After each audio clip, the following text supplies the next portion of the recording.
বিসমিল্লাহির রহমানির রহিম।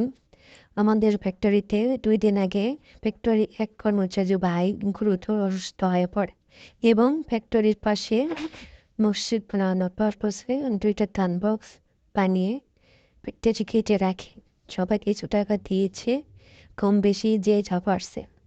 সেই টাকা এখন আমরা আনবক্সিং করে দেখাবো যে টোটালি কত টাকা বক্সে পড়ছে। ডান বক্স আনবক্সিং করছে আমার ২ কলিগ ইব্রাহিম ভাই এবং জয়দেব ভাই। কিন্তু হতাশ, ডান বক্স খুলে দেখি সামান্য কিছু টাকা পড়ছে রুগীর জন্য ১০২৪ এবং মসজিদের জন্য ১১৪২। এত বড় একটা ফ্যাক্টরিতে সামান্য এই কয়েক টাকা পড়ছে, এটা দেখে আমরা খুবই হতাশ। আচ্ছা যাই হোক, পয়েন্টে আসি। যে টাকা উঠছে আমার সেই টাকা তাদের কাছে পৌঁছে দিই। ধন্যবাদ।